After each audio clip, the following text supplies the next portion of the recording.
maqlayseen xeeralaaliyaha maxkamadda ciidamada qalabka sida in muddaha waxaan wadnaa annaga magaaladan caasimadan amnigeeda iyo nabadeynteeda shacabka Soomaaliyeedna wuxuu u baahan yahay amni iyo nabad annaga halka cadow oo ummadda Soomaaliyeed ay leedahay waa kooxaha argixisada al-shabaab laakiin haddii dhexdeennii dad Soomaaliyeed oo inta qoryo qaatay iyo bistoolado muwaadiniin Soomaaliyeed dib u geysanaya ku talagalay inay jir dilaan ama ay boobaan ama hantidooda iyo maalkooda u soo jeestaan waa nasiib dartii ugu weyneed annaga waxaan bilawnay olole aad u ballaaran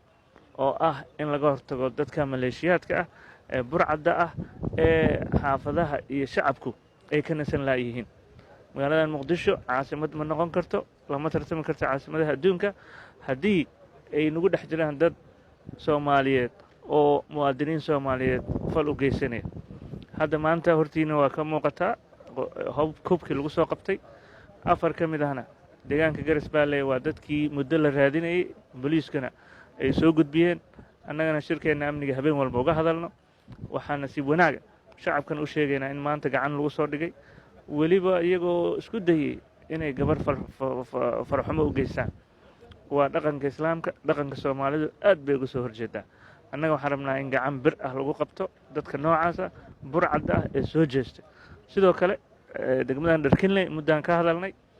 waxaan haynaa 17 qof magacyadooda loo soo gudbiyay oo lagu eedeynaa inay burcad yihiin maanta 2 ayaa gacanta ku jirta kuwa kalena waa u digaynaa waana u soo soconnaa qofkii muwaadin Soomaaliyeed dib u geysta wuxuu u geystay Soomaaliya oo dhan caasimadan ma sii joogi karo qof isku dayaya inuu burcadnimo iyo 2019 isku dayo magaalada waa dhamaatay waqtigii fowdada waqtigii mooryaannimada waqtigii maleeshiyaadka waxaa la joogaa waqtigii muwaadin walbow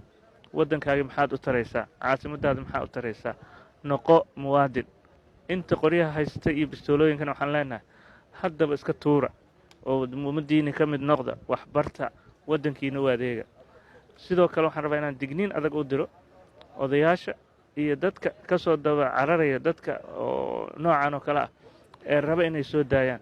annaga waxaan caddaynaynaa cid allaale ciddii lagu soo eedeeya falalka noocan oo kale ah inuu mutaysan doono ciqaabta ugu adag maxkamadaha iyo garsoorkana inaan la soo faragelin karin cid allaale ciddii soo farageshana aniga hal ii soo sheego odaygii ka daba yimaadana waxaan u sheegaynaa inuu isagana xiran yahay kama daba imaan karo qof burcada marka hore laga rabaa wiilashiina inay cashataan uga digtaan una sheegtaan nidaam waxaan ahayn iyo dowladnimo nama deeqdo